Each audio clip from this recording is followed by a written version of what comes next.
Welcome back to The Lead. We're live in Racine, Wisconsin, after President Trump addresses the nation this evening, talking about the way forward in Afghanistan. We will get the first live reaction from House Speaker Paul Ryan in our live town hall. But let's turn now again back to the world lead. Hours after the USS John S. McCain, the Navy's guided missile destroyer, collided with an oil tanker east of Singapore last night, 10 American sailors are still missing. General Michael Hayden is back with me, and joining us is CNN military and diplomatic analyst and retired Rear Admiral John Kirby. Admiral Kirby, let me start with you. CNN has obtained an advanced copy of a statement expected to be released by the Chief of Naval Operations, Admiral John Richardson. In it, he says, quote, "I have directed fleet commanders to immediately conduct an operational pause with commands and leaders across the fleet to ensure we are taking all appropriate immediate measures to enhance the Navy's safe and effective operation around the world," unquote. Walk us through what the Navy would do during this rare procedure, this operational pause. So what they'll do, Jake, over the next 2 weeks, fleet commanders will be given discretion and give their unit commanders discretion to pick a day, and it could be more than a day, depends on the unit commander,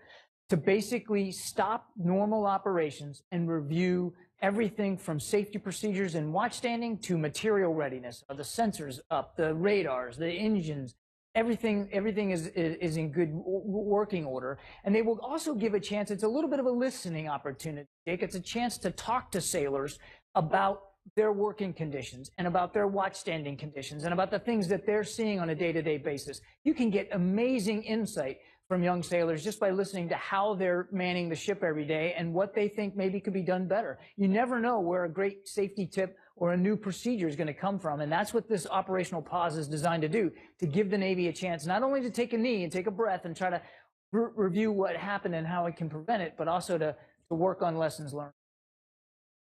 General Hayden, this is the fourth naval accident this year alone. How troubling is it, given that this is happening in some of the world's busiest waters? Well, Jake, of course it's troubling, because you've got young men and women out there who are suffering, who have died and been hurt because of these incidents. Let me agree with Admiral Kirby here. The U.S. Armed Forces are really uncompromising when it comes to introspection after an event like this. And so we're going to go try to figure out whether this was bad luck, bad performance, or something more systemic, and it could very well be a combination of all three. And if you're asking me, as the non-sailor at the table here, what could be the systemic issue, it could be the byproduct of 16 years of unrelenting ops tempo for all of the American Armed Forces. So John's comment about take a knee here, let's figure out what's happening, is the wisest course of action.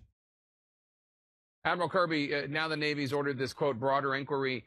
To be frank, do you think this should have been done after the USS Fitzgerald collision? Just last month, preliminary findings blame the Navy for that June incident, which claimed the lives of 7 sailors. Well, actually, in a way, the CNO, Admiral Richardson, did do something like that. A little bit short of what he did today, but in the wake of the Fitzgerald incident, he did order an Asia-Pacific-wide review of procedures, watchstanding, and training standards as well. Now he's elevated that in the wake of what happened to McCain to the entire fleet, which I think is wise. And if you listen to him, he also didn't just apply this to the surface Navy, to destroyers and cruisers, but to aviation squadrons and submarine squadrons as well. So the entire Navy now is going to be taking a wider look at how they conduct safe navigation on a daily basis. I think he's doing it the right way. I think he's been very transparent. And I do think that in the wake of the Fitzgerald, he did take that seriously and broaden the scope out some.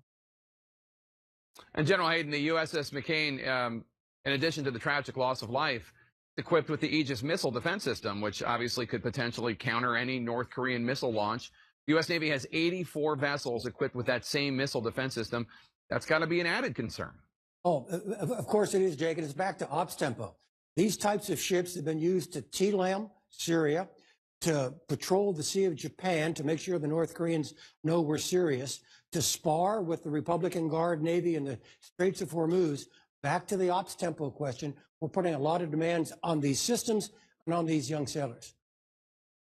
Admiral, speaking of North Korea, the 10-day war games between the U.S. and South Korea have begun. North Korea obviously not happy. They're warning the drills could lead to, quote, uncontrollable phase of a nuclear war. That type of rhetoric from North Korea, not new. But should the U.S. take this more seriously, given the recent escalation of tensions? I think they are taking it very seriously. You saw General Dunford in the region just last week before the exercises begun, and he actually, publicly talked about the exercise, why they were moving forward. He rephrased the context behind the exercise, that they are purely defensive in nature, and that they're required to keep up readiness inside the alliance. Plus, Jake, this was a very important message to the Korean people, the South Korean people, the people that are depending on us to try to help defend them and to meet our security requirements. So I think they have taken it very seriously. It was the right thing to do to move forward with the exercise, and I think it was really the right thing to do to put context around why that was happening. Admiral Kirby, General Hayden, thanks so much. Appreciate it. Thank you. Out of money, the stunning new report about the USS Secret Service and how all the president's visits to Trump properties are costing the agency, depleting their funds. Stick around.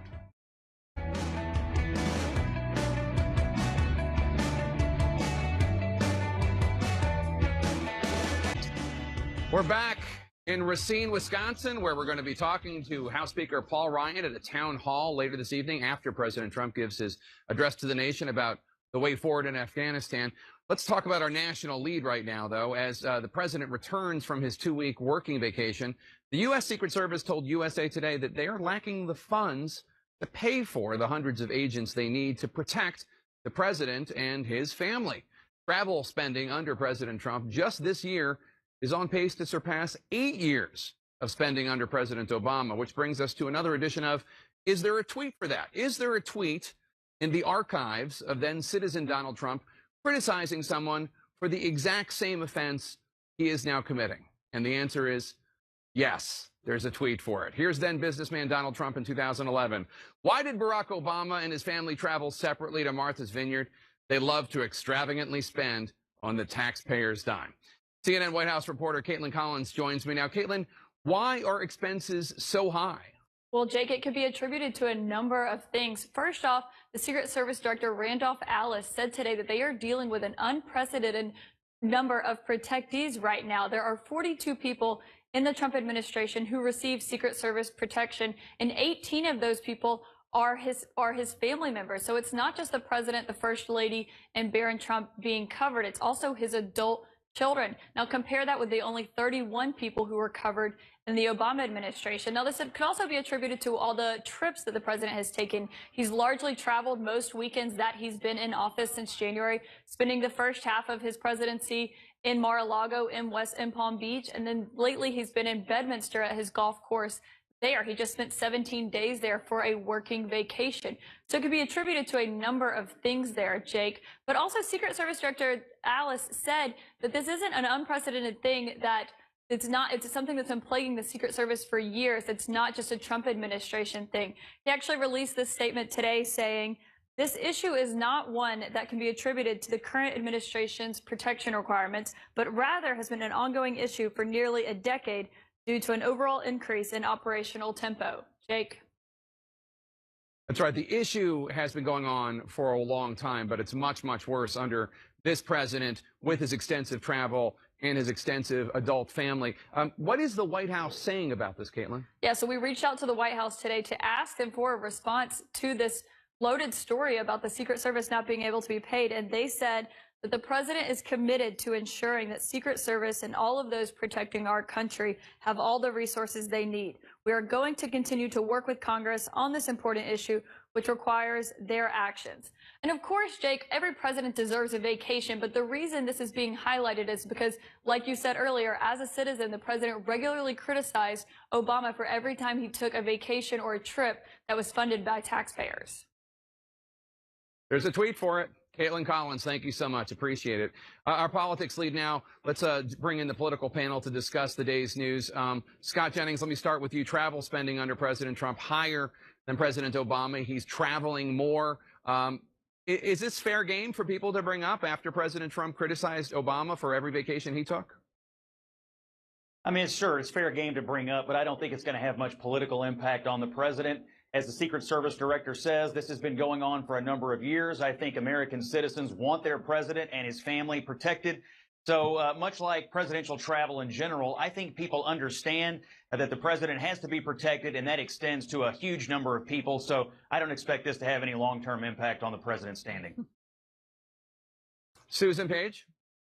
I don't think it's something with a lot of political. I think Americans do expect the president to be protected. Now, it is possible that some of these trips that Tiffany, for instance, took to Hungary, or the big price tags that some of the Secret Service agents have had to pay at Trump-owned hotels, maybe that's something that the Trump family or the Trump organization could have kind of a break on. But there are so many things to be concerned about in our country at this point that I think this is one of those things that can get a lot of attention for a day, but doesn't have some long-standing political consequences.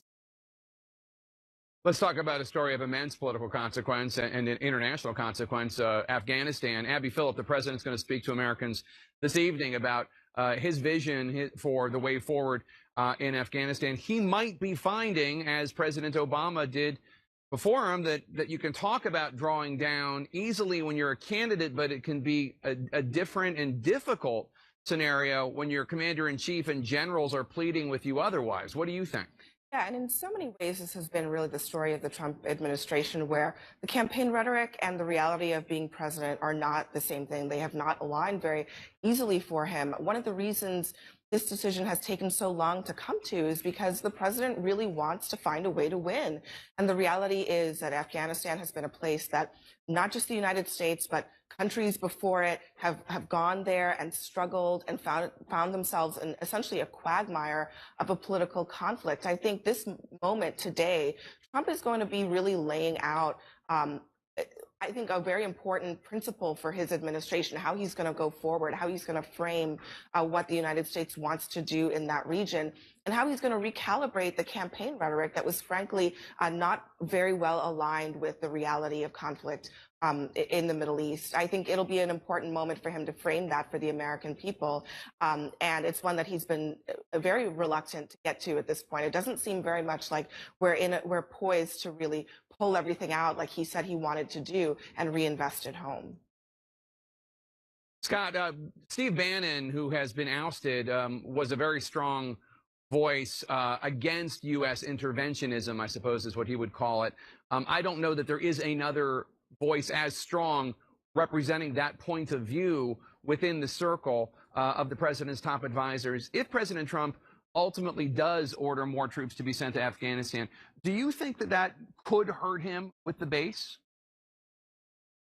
No, I don't, because I think what the base wants to see is that a process was followed here to get to a good decision. And that's exactly what it looks like has happened. Secretary Mattis, H.R. McMaster, General Kelly led a process to get the president to the best possible decision. I've heard a lot of people say recently, Jake, is this a stable presidency? Are we shooting from the hip when it comes to policy? In this case, absolutely not. A good process was run. I hope the president does not turn Afghanistan over to the terrorists. It doesn't sound like he's going to. I think that's a decision Republicans will support, not just because it's the right thing to do, but because they followed a very solid presidential policy process to get there. And Susan, ultimately, no matter what people thought about Steve Bannon, I think it has to be said, he represented a unique point of view when it comes to a traditional Republican White House, in the sense that he was arguing for U.S. withdrawal. You usually don't hear that among senior advisors in a Republican White House. Well, that's right. Of course, you heard that from President Trump as a candidate on Twitter at campaign rallies. He ridiculed President Obama when President Obama announced his path forward 3 or 4 years ago on Afghanistan. And so this is a big turn for him tonight. And he's going to, it's his first nationally televised primetime speech on a single topic. And for that to be on a topic where he is switching position from what he said during the campaign, I think does raise some concerns among the people who voted for him not because they wanted to continue and expand the war in Afghanistan, but because they wanted him to deliver on jobs, deliver on health care, deliver on tax cuts, some of the issues he's having a lot of trouble delivering on here. Abby, it's interesting. David Farenthold's been writing about the fact in your paper, The Washington Post, that at least 10 organizations have canceled their events at President Trump's Mar-a-Lago resort, ranging from the Red Cross to the Susan G. Komen Foundation to the Palm Beach Zoo. Might President Trump view this kind of activism against him differently than he does some other criticism because it's hitting him in the wallet?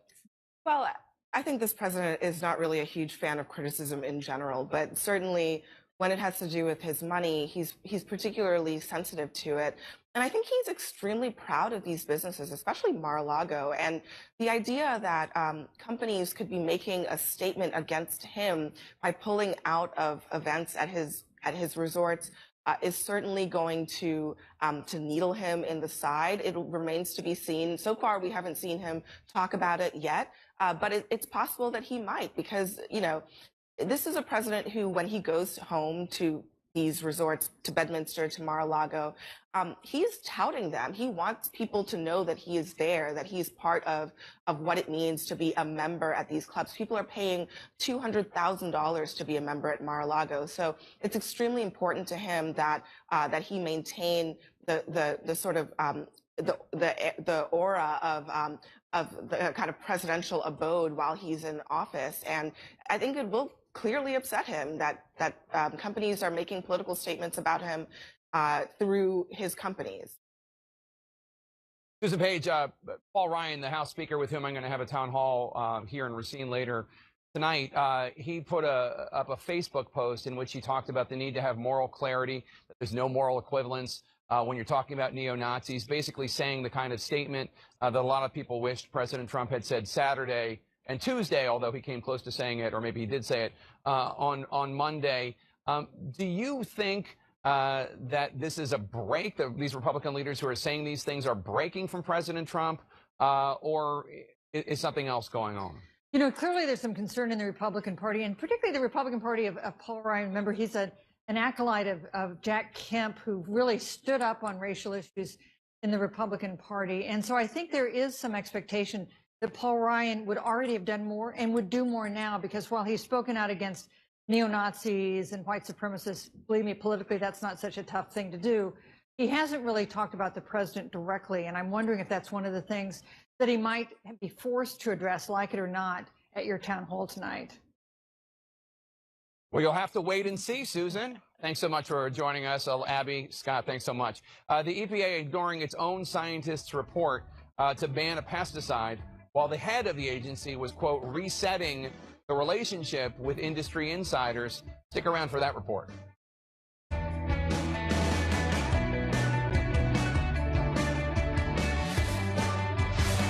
Most trusted name in news.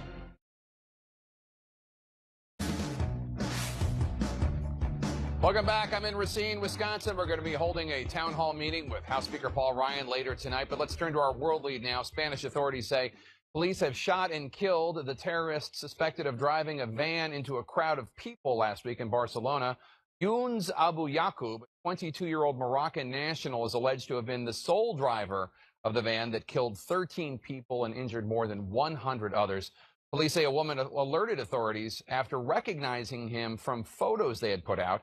He was found with different knives, and police believe he was on the run by himself. Investigators say he fled the scene of Thursday's attack on foot before hijacking a car to escape.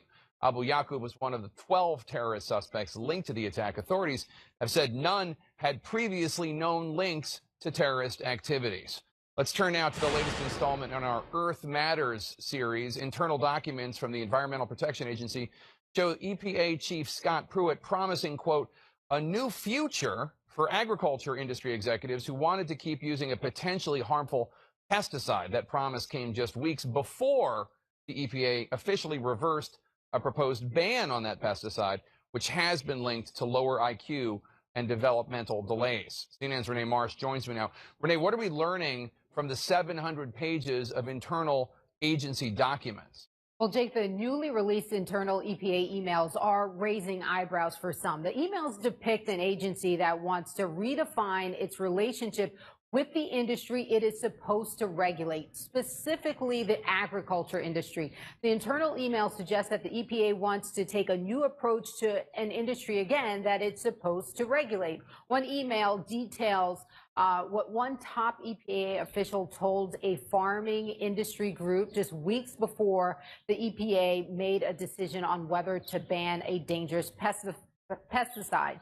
Within that email, it says the new administration is committed to developing new relationships between the EPA and the agricultural community, a relationship based on partnerships and not on regulations and enforcement. What is so stunning about the words in that email is that the very purpose of the EPA is to regulate. It is a regulatory agency. Just under a month before the EPA rejected a ban on the widely used pesticide chlorpyrifos, emails show that Administrator Scott Pruitt promised a, quote, new day for the agriculture industry that wanted to continue to use this pesticide. Now, Jake, the issue is that scientists believe that this pesticide is connected to developmental problems in children. And so the concern is that these emails show a government agency that's working for the industry's interest instead of the public's interest. Now, what does the EPA have to say about all this since the release of these internal emails? Well, the EPA is saying that these emails take everything out of context. And they say, we have a partial statement from them here, quote, it doesn't change the fact that we continue to examine the science surrounding chlorpyrifos while taking into account the USDA's scientific concerns. And they go on to essentially say that, you know, even though we're seeing the words that we saw in black and white, this is all being taken out of context. Jake. And the email suggests that some EPA employees found this decision frightening. Right, because there has been this feeling within the scientific community that this pesticide is dangerous, particularly for children. And some career EPA employees, they made a presentation about how the agency could handle this pesticide decision. Political appointees like the chief of staff who looked over the options and made their decision. We now know what the decision is. That EPA chief wrote in an email, I think scared them, referring to the career employees who were trying to tell the EPA not to ban the pesticide, to ban the pesticide. Renee Marsh, thank you. Renee Marsh, thank you so much. Appreciate it. Be sure to tune in tonight for the exclusive live town hall with House Speaker Paul Ryan that immediately follows the president's primetime address on Afghanistan, which will be at 9 o'clock Eastern. I'll be joined by Speaker Ryan here in Racine, Wisconsin. He'll answer questions from his constituents about the president's announcement, about the challenges facing Congress when they return to the Hill, and much, much else. It all starts with the president's address again at 9 p.m. Eastern, followed by the town hall at around 9:30 Eastern right here on CNN. That's it for The Lead. I'm Jake Tapper in Racine, Wisconsin. I'll see you again at about 9:30. I now turn you over to Wolf Blitzer in the Situation Room. Thanks for watching. Happening now, breaking news. President's pivot. President Trump prepares for a major address to the nation tonight, laying out a new strategy for Afghanistan and America's longest war. Can he pivot to a crucial national security issue after his disastrous comments on the white supremacist rampage in Charlottesville? Destroyer crashed. 10 sailors are missing, and a U.S. Navy warship is badly damaged after colliding with a commercial tanker. It's the fourth incident this year, and the Pentagon is demanding to know why. Out of cash. The Secret Service says it's out of cash in part due to the constant travel by the president to his private resorts and his trips by his adult children. Hundreds of agents are working overtime and won't get paid. And good night, sun. For the first time in a century, the sun goes into total eclipse on a coast-to-coast path across the United States. In many cities, day turns to night. As the moon blocks the sun, millions take the day off or stop what they're doing to watch. I'm Wolf Blitzer. You're in the Situation Room.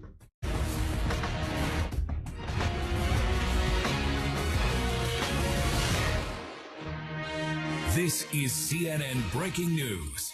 After joining the rest of the nation in watching the solar eclipse, putting on special glasses to view the rare event from a White House balcony, President Trump is getting ready to make a rare address to the nation, focusing in on Afghanistan, where the United States has now been at war for almost 16 years.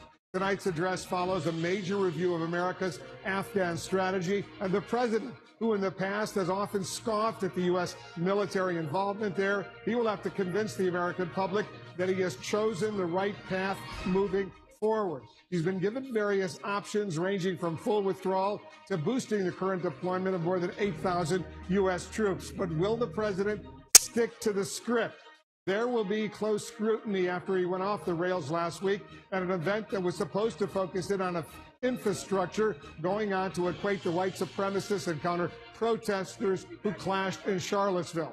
3 new polls in key battleground states are a new setback to the president's standing right now in Wisconsin, Pennsylvania, and Michigan, all of which he won last November. Nearly 2/3 of respondents now say they are, quote, embarrassed by the president. And a search is on for the 10 American sailors missing after a U.S. Navy destroyer collided with a commercial tanker just east of Singapore. The U.S. warship limped to port with its hull ripped open. It's the fourth major accident for U.S. Navy ships this year in Asian waters, raising serious questions about readiness. I'll talk with Democratic Congressman Mike Quigley of the House Intelligence Committee. And our correspondents and specialists and guests, they're standing by with full coverage of today's top stories. Let's begin with the president's address to the nation, revealing his decision on how to move forward in Afghanistan. CNN's Jessica Schneider is joining us from the White House right now. Jessica, what can we expect? Well, Wolf, it's possible tonight that we'll hear the president present a plan for up to 4,000 troops in Afghanistan, but the White House has not released any script that the president will stick to. They also haven't revealed any details about what the president could present when he speaks not far from here in Fort Myer, Virginia tonight. Of course, this address about the Afghanistan war will come at a time at some internal turmoil here at the White House amid staff shakeups. Also some plunging poll numbers, which begs the question, will Americans get fully behind whatever plan President Trump presents? Tonight, President Trump will make his first major national security address in prime time. The commander-in-chief will lay out his military strategy in Afghanistan after months of lengthy and delayed deliberations. It's a very big decision for me. I took over a mess, and we're going to make it a lot less messy. The president met with top national security advisors at Camp David Friday, announcing Saturday he had made his decision, which remains under wraps. 500 meters! President Trump has been presented with a wide range of options, everything from full withdrawal to the deployment of up to 4,000 more soldiers, adding to the roughly 8,000 already there. New troops are an option that recently ousted Chief Strategist Steve Bannon opposed. Bannon, along with the founder of the controversial military consulting firm Blackwater, lobbied the White House to rely more heavily on private defense contractors. Officials say the president remains deeply skeptical about a continued presence in Afghanistan. But the hawkish generals on his team, including National Security Advisor H.R. McMaster and Defense Secretary James Mattis, warn full removal could create a vacuum exploited by terrorist groups. Secretary Mattis gave a blunt assessment about the state of the 16-year war in June. We're not winning in Afghanistan right now. It's a war the president spent his campaign speaking out against. $6 trillion. $6 trillion. Could have rebuilt our country twice. All together on wars in Iraq and Afghanistan.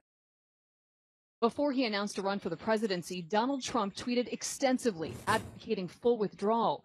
Afghanistan is a complete waste. Time to come home. We should leave Afghanistan immediately. No more wasted lives.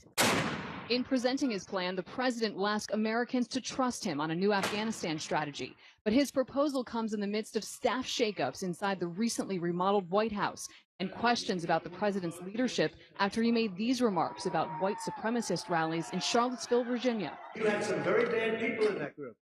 You also had people that were very fine people on both sides.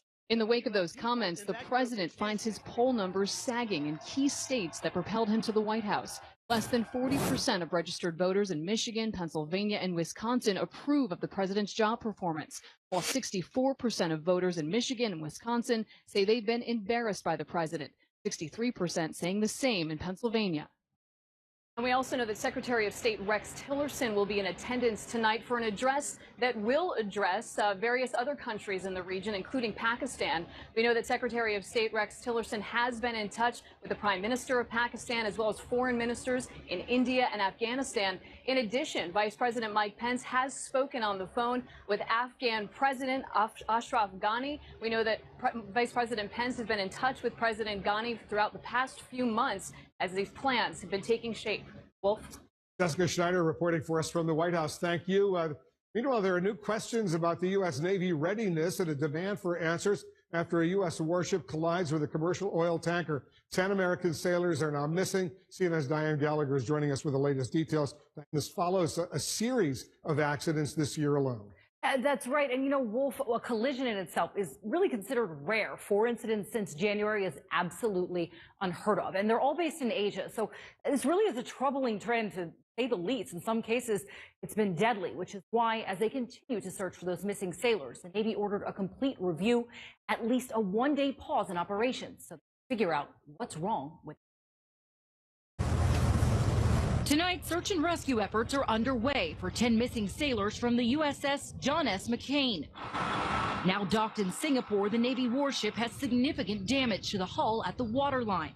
Evidence of the force of the Navy destroyer's collision with an oil tanker 3 times its size in one of the world's most congested shipping routes east of the Malacca Strait. My thoughts and prayers are with the sailors and the families of the USS John McCain. We obviously have an investigation underway, and that will determine what happened. Like you, I was devastated and broken to hear about the collision, the USS John McCain off of Singapore. Admiral John Richardson announcing today a far broader investigation involving every U.S. Navy ship over the next few weeks, reviewing safety, leadership, and training procedures. This trend demands more forceful action. As such, I've directed an operational pause be taken in all of our fleets around the world. This is the 4th incident involving the Navy's Japan-based 7th Fleet ships this year, and the 2nd major collision in just the last 2 months. In June, 7 sailors died when the USS Fitzgerald collided with a container ship in the waters off Japan. The commanding officers were removed from duty, but the cause is still under investigation. One accident, maybe, because these are busy shipping lanes. But when you've got a pattern here, and particularly the Fitzgerald in June and now the McCain, you got to find out if there's something systemic going on. The McCain, like the other 3 ships this year, is equipped with state-of-the-art radar and the Aegis anti-missile systems, like this one. Based in Japan in part due to the North Korea threat, the pattern of problems has potential to shade the perceptions among enemies and allies in the region. There are potentially training issues for U.S. sailors. There are potentially operational issues. There are potentially logistical issues. All of that together really means that the United States is not as powerful as it should be in terms of the weapons that it has deployed. All the more reason to root out the cause quickly. This requires urgent action. We need to get to it and take corrective action. And Admiral Richardson calling for a brisk but fleet-wide introspective examination, basically determining if this is an issue with leadership, training, perhaps readiness could be a factor. And they're also going to look at the technology and, of course, Wolf, whether or not an outside force could be at play. If this is some sort of sabotage, again, the goal is to leave no stone unturned because, of course, there are 10 families tonight who are going through just an unbearable feeling of not knowing what happened to their son. Yeah, what an awful, awful situation. All right, Diane, thanks very much. Diane Gallagher reporting for us. Joining us now, Democratic Congressman Mike Quigley of Illinois. He's a key member of the House Intelligence Committee. Congressman, thanks for joining us. Thank you. So this is the 3rd time this year alone a U.S. Navy warship has collided with another vessel in Asia, in the Pacific over there. Is this simply a coincidence? What is the problem here? It's hard to imagine that it's just a coincidence. And just 2 weeks ago, I was on the USS Pittsburgh, one of our fine submarines, and you couldn't help but be impressed by the crew and the operations and the great job that they're doing. But the fact that this has happened so often just this year raises the questions.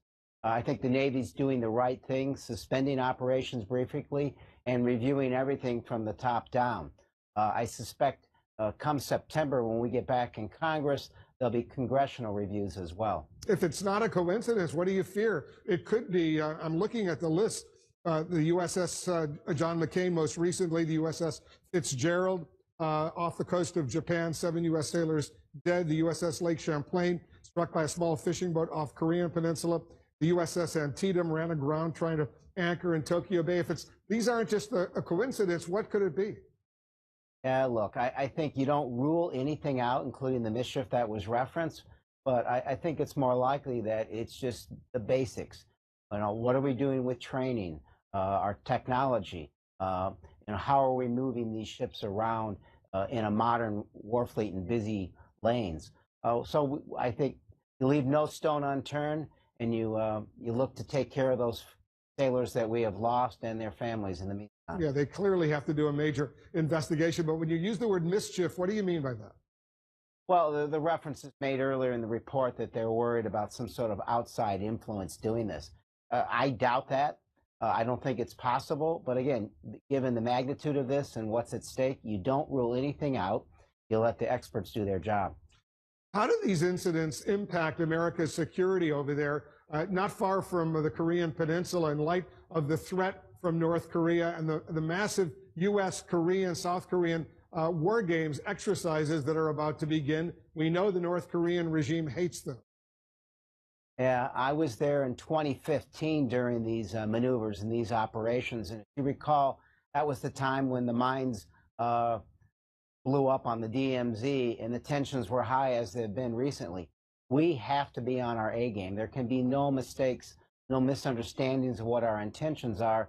Again, we have to be impressive. We have to show the world that we're the best out there, and I think we are, but we can't have any more mistakes. We're awaiting President Trump's announcement tonight on Afghanistan. He's delivering a major address to the American public, 9 p.m.